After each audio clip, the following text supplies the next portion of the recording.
Welcome to the 15th episode of the Glenmo Walk of Broadway.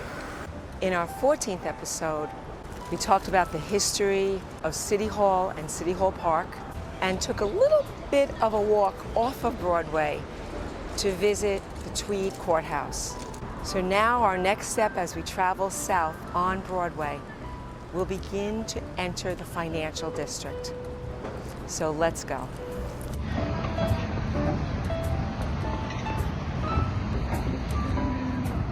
We've now arrived at the intersection of Vesey Street and Broadway at St. Paul's Chapel.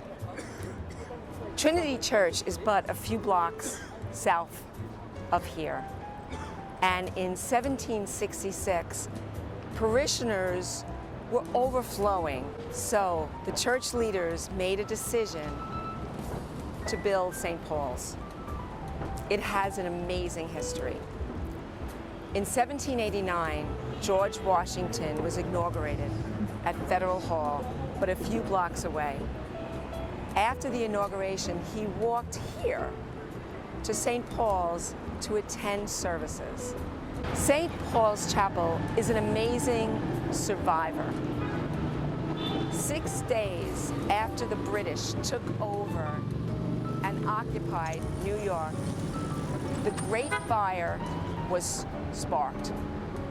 25% of all buildings in New York were destroyed. A bucket brigade allowed the community to just keep pouring water over St. Paul's so that it was able to get through. Then, another miracle.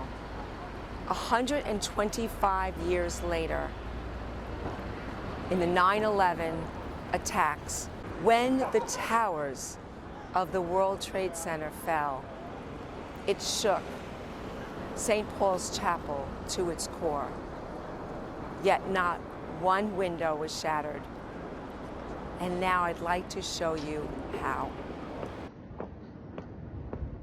Standing here once was a century-old grand sycamore tree. It fell in such a way where its enormous branches protected the chapel from the debris that fell right upon it. And many New Yorkers remember with gratitude the way St. Paul's then stepped up. Outside, photographs of the missing were hung.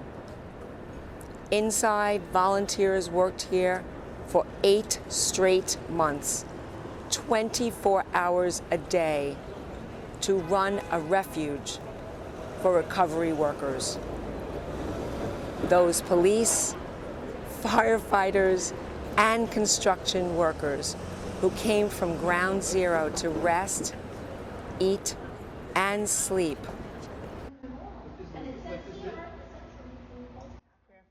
This church has personal meaning for me and Glenn. In June of 2019, we were married right here. And I recall with great affection my daughter, who is my maid of honor, my son, who walked me down the aisle. We waited in the balconies as our friends and our family gathered here. Our personal history is also embedded in St. Paul's Chapel.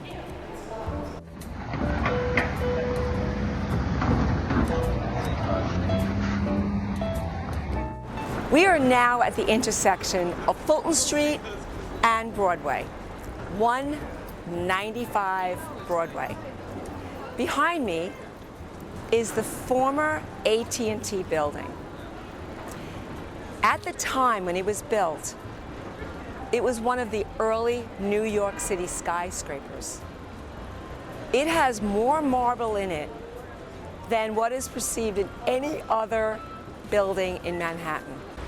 In 1915, from 195 Broadway, the first transcontinental phone call was made.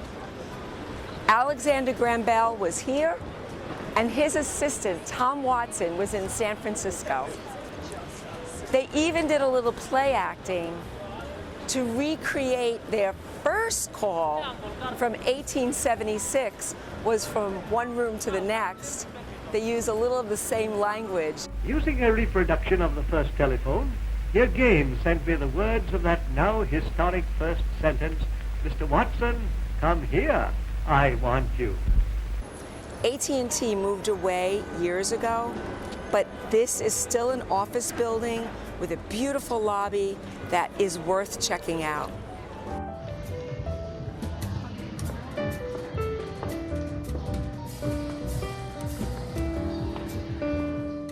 We're now at the intersection of Maiden Lane, Portland, and Broadway. And behind me is an unusual section of low-rise buildings that have survived, which is unusual for the part of Broadway, which is pretty much a very high-rise stretch of this city street. These buildings were built during a building boom around the 1860s. A large influx of Germans came into America. Such a large influx that at one point they were 25% of the city population and considered the largest immigration group that spoke a foreign language. They faced hostility from native New Yorkers who feared that they were criminals and might even steal elections. This cartoon shows an Irishman and a German making off with the ballot box. Even worse, they were mostly Catholic, which was considered to be very suspicious. They really separated themselves. There's separate churches, newspapers that were in their own language. So behind me is the Germania building. And that was the home of the Germania Insurance Company. German immigrants felt much more comfortable in doing business in their own language. And this building welcomed that audience.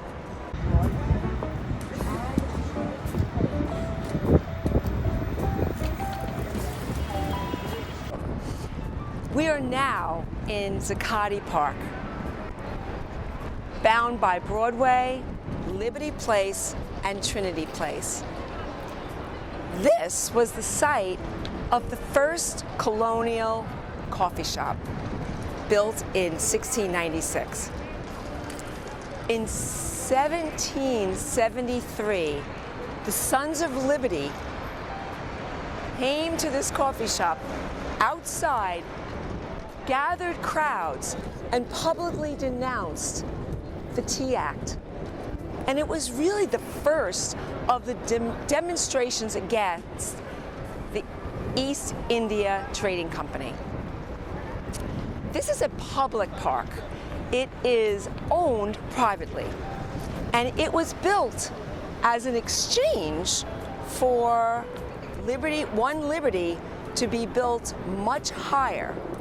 So this exchange, that building was much higher, and this is an area that anyone in New York can enjoy.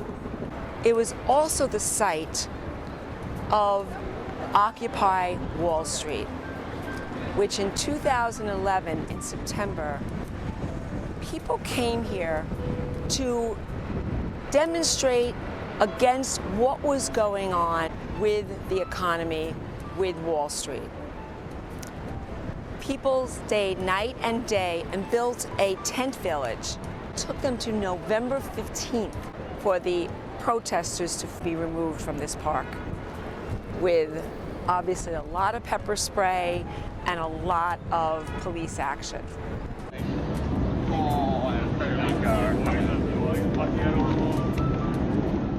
We are now at the intersection of Cedar Street and Broadway.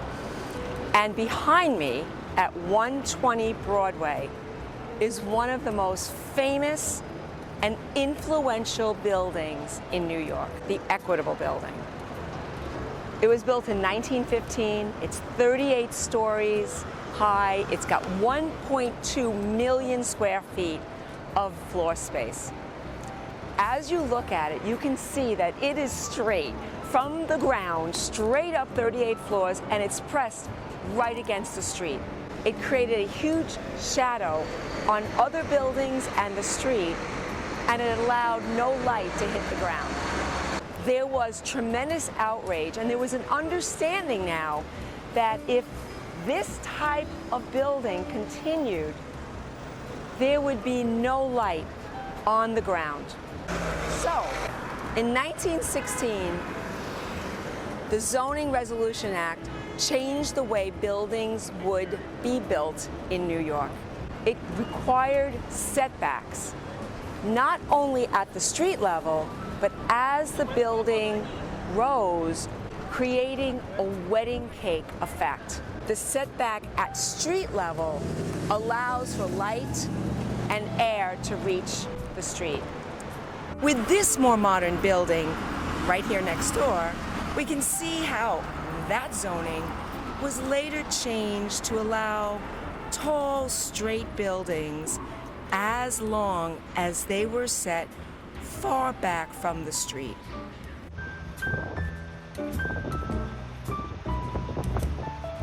As we are walking south on Broadway, we're in a stretch of the financial district that's referred to as the Canyon of Heroes because of the famous ticker tape parades that took place along this stretch.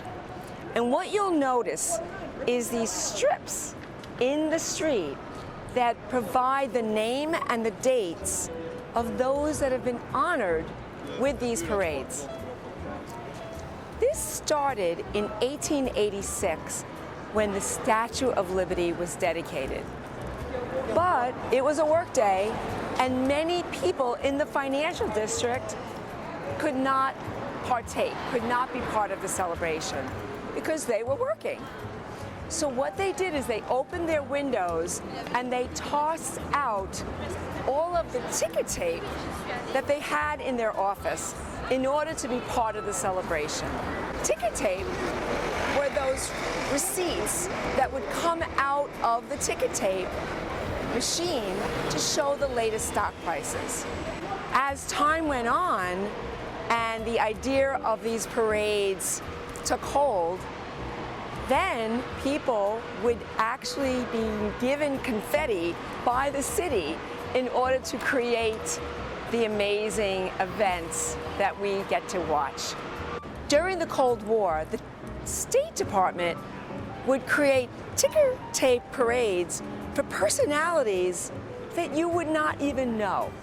As you look at many of these granite markers, you'll be confused by some of these names, but the State Department wanted to honor certain personalities to get them on their side.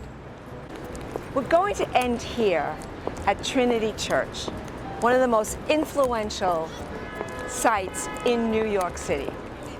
But we're going to save its story for our 16th episode.